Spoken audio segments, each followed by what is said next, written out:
Tevul Yom, base Zion. If a barrel of wine developed a hole, whether in its top, its bottom, or its side, and a Tevul Yom touched it there, all the wine in the barrel is tamei. If Yehuda says that the hole is in the top or in the bottom of the barrel, all the wine is tamei. But if the hole is in its side, the wine on this side and that side is tahor.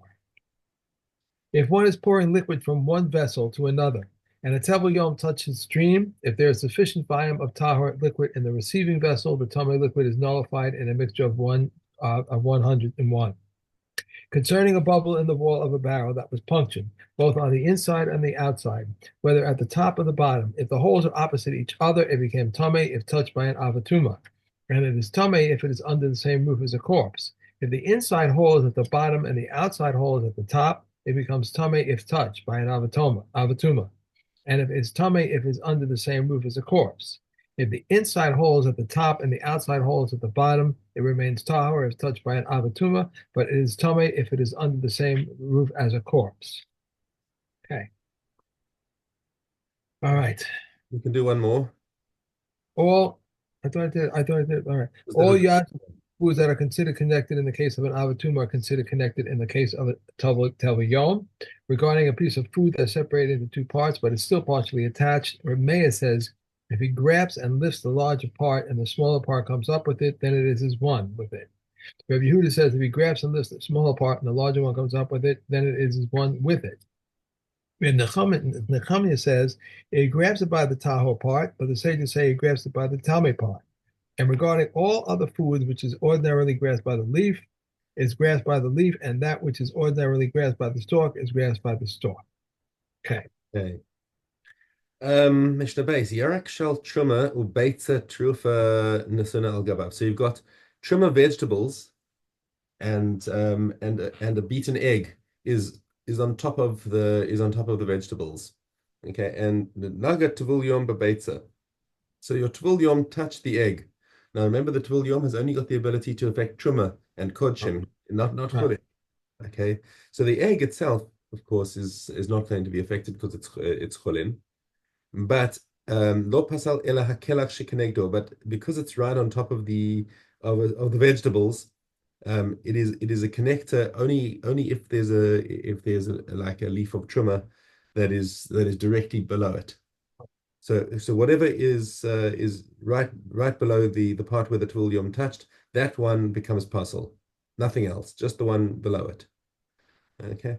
Rabbi Yossi Omer Kol Seder Ha'elyon says no, the entire top layer, he says.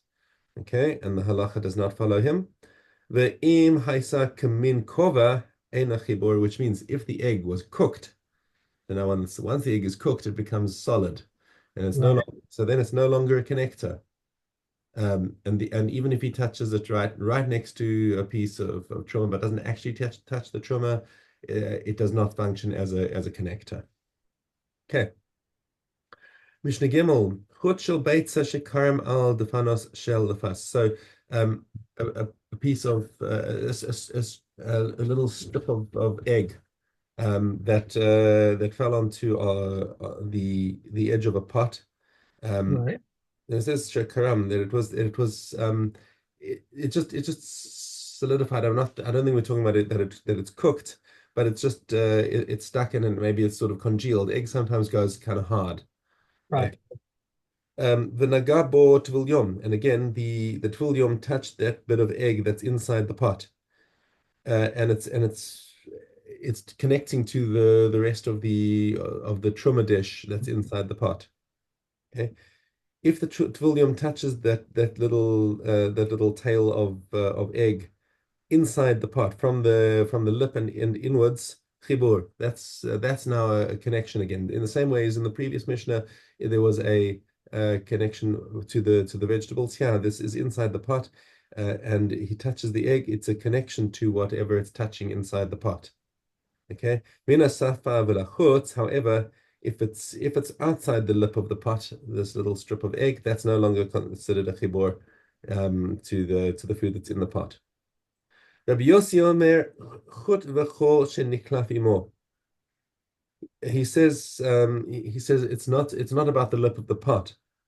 It's about whatever if you pull it off, whatever will come off with it that's inside the pot.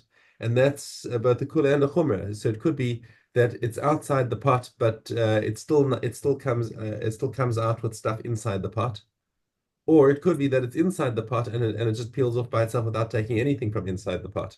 So it's not that he's being more machmir or more makil. It's just a different criterion of how he sees that the egg will be connected to the food in the pot. It's interesting. It says, however, if the egg was like a helmet, there's no connection. Yossi says he renders puzzle the entire upper layer. However, if the egg was like a helmet, there's no connection. Uh, um, that was in the previous Mishnah. Kamin kova. So that like a helmet. That's when it's cooked. That was in Mishnah base. Right. That was Rabbi Yossi in Mishnah base. In Mishnah Okay. Gimel, Rabbi Yossi is talking about whatever peels off with it.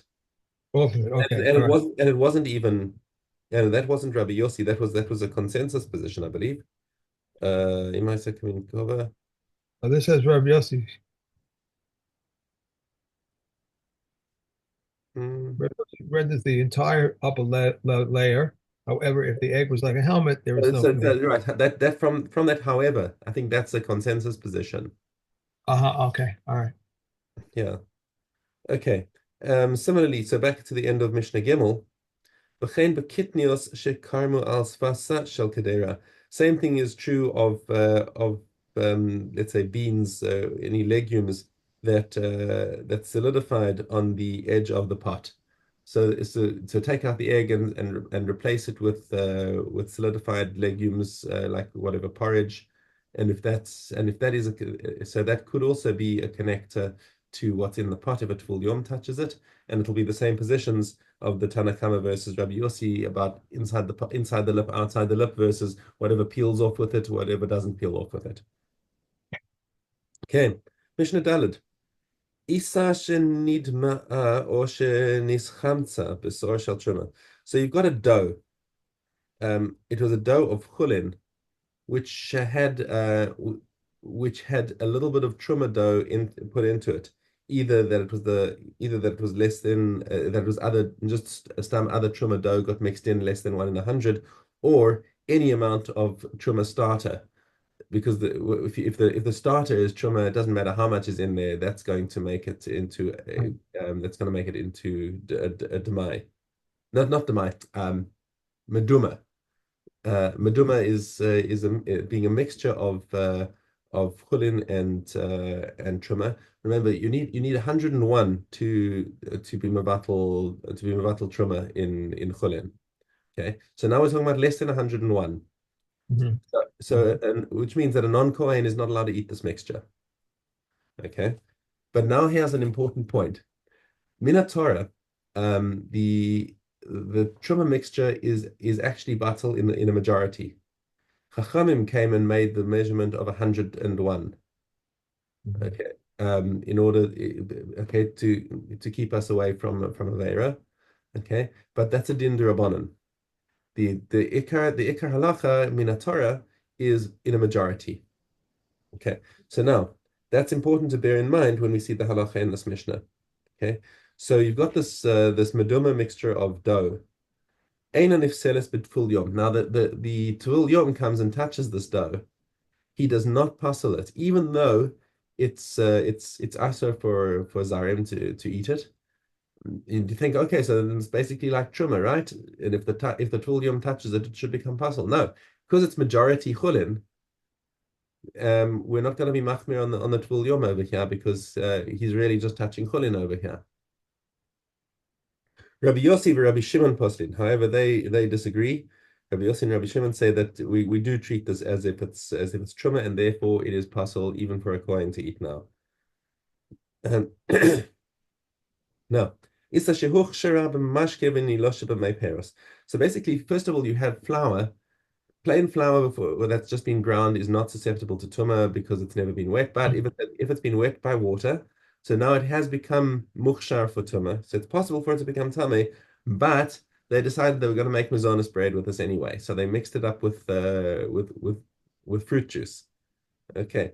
So now, fruit juice does not act as a connector. Water does, fruit juice does not. So you've got a dough that is actually susceptible to tuma because it has become wet, but it's actually it's been kneaded with fruit juice. Naga Tvul Yom, the Tvul Yom comes and touches this dough. Of course, we're talking about a truma dough. Right. Rabbi Elazar ben Yehuda Ish Bar Tosa Omer Mishum Rabbi Yeshua. So we have a Masorah from Rabbi Yeshua who says, Pasal es kula. This makes the whole clump of dough pasal, even though it's connected with fruit juice. Rabbi Akiva Omer Mishmo Lo pasal ela makom magaor.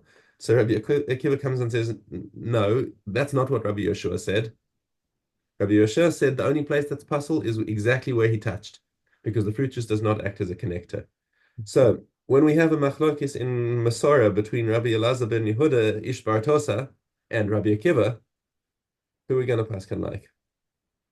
I Right suspect. here.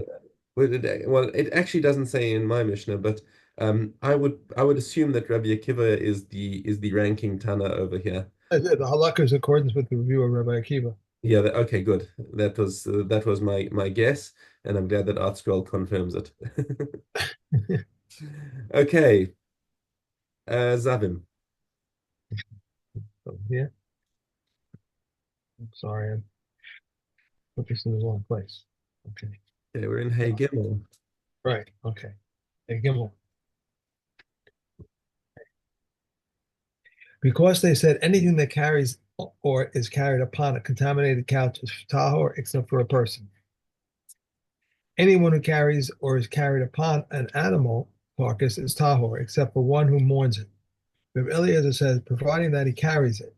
Anything that carries or is carried upon a human corpse is tahor except if it forms a roof over the corpse and except for a person who moves the corpse.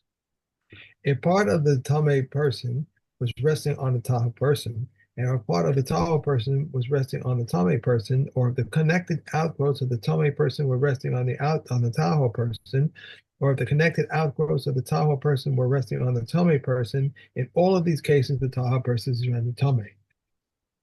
Reb Shimon says if part of the Tame person was on the Tahoe person, the Tahoe person becomes Tame, but if the part of the Tahoe person was on the Tame person, he remains Tahoe.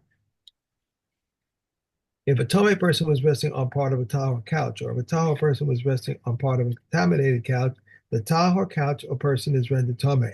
However, if only part of the Tame person is resting on a Tahor couch, or if only part of a Tahor person is resting on a contaminated couch, the Tahor couch or person remains Tahor. Thus, we find that Tuma enters a couch that exudes from it through a small part of it. Furthermore, a loaf of truma bread that is placed on a contaminated couch with a piece of paper between the loaf and the couch, whether it's resting on top of the couch or situated underneath the couch, it remains tahor.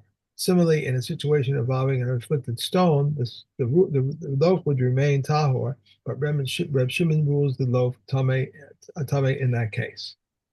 Okay. All Okay. right. Nida. Let me get these tissues. Okay. Hey, Nida. Here we go. Test 5. 7 detergents are applied to the blood stain: raw saliva, split bean water, urine, nessa, boris, kamunya, or aslak. One immersed the garment and prepared taros upon it. If he applied the 7 detergents to the stain and it did not come out, it is dye. The taros are tahor, and he need not immerse the garment. If the stain came out of the dim, it is a blood stain. The taros are dummy, and it is necessary to immerse the garment. What is raw saliva? Anyone who has not tasted anything. What is split bean water? Chewed split beans which were separated from their peels. What is urine? That which fermented. One must scrub the stain 3 times with each and every one of the detergents. If one of the applied detergents out of the sequence, or if he applied all 7 detergents simultaneously, he has accomplished nothing. It hasn't accomplished anything. Mhm. Any woman who has a fixed period, her time suffices for her, and these are the fixed period. She yawns or sneezes, or she feels pain in the area of the navel or in her lower abdomen, or she streams blood, or a type of shivering takes hold of her, and so 2 similar symptoms. If she establishes for herself any of the symptoms 3 times, it is a fixed period. Okay. And we're on to Para. Para. Ches Hey. A derivative of tuma does not contaminate utensils, but they do contaminate liquids. If a liquid contains tuma, it contaminates the utensils. Thus, this one says that which contaminates tuma to you cannot contaminate me, yet you can contaminate me. An earthenware vessel cannot contaminate another earthenware vessel, but it does contaminate liquids. If a liquid contracts tuma, it contaminates it, and thus this one says that which contaminates you cannot contaminate me, yet you can contaminate me. Anything that renders truma unfit contaminates liquids to be the beginning level of tuma, with the capacity to contaminate one and render unfit one, except for a tevul yom. Thus, this one says that which contaminates you cannot contaminate me, yet you can contaminate me. Okay. And Chrysos. okay, very solid. A woman who gave birth many times, if she aborted a female within the 80 days and then again aborted a female within the 80 days, or she aborted a multiple birth, the Yehuda says she brings an offering for the first, but does not bring for the second. She brings for the third, but she does not bring for the fourth. These being a variable offering for the sin of hearing the voice of adoration, for uttering an oath, or contaminating the temple, or as consecrated foods, the woman who has given birth, and the Mitzorah. And what is the difference between the slave woman and all of forbidden intimacies? She is similar to them regarding the punishment, nor regarding an offering. But all forbidden intimacies require a katos, and the slave woman an asha. All forbidden intimacies require a female animal, but the slave woman, a male, regarding all forbidden intimacies. But the man and the woman are the same regarding lashes or an offering, whereas regarding the slave woman, the Torah did not equate the man to the woman concerning lashes, nor the woman to the man regarding an offering in all forbidden intimacies. The Torah considers a partial union as a complete one, and is liable for every act of intimacy. With the following stringency, the Torah dealt more stringently with the slave woman. Regarding a case, the Torah equated the willful transgression with the inadvertent one. What is a slave woman? Anyone who is half slave and half free. As it is stated, and redeemed she was not redeemed. These are the words of Rabbi Akiva. Rabbi Yishmael says, this is she who is a real slave woman. Rabbi Eliezer ben Azariah says all forbidden intimacies are stated explicitly, and what is the exception? We must conclude that it is she who is half slave and half free. Okay. Hmm. Okay. All right. That's that. There's another one. Is Vav. I missed it. In all forbidden intimacies, if one was of age and one was of a minor, the minor is exempt. If one was awake and one was asleep, the one who was asleep is exempt. If one was unintentional and one was unintentional, the unintentional one is liable for katos, and the intentional one is liable to karos. Okay. All right. Bakama. No.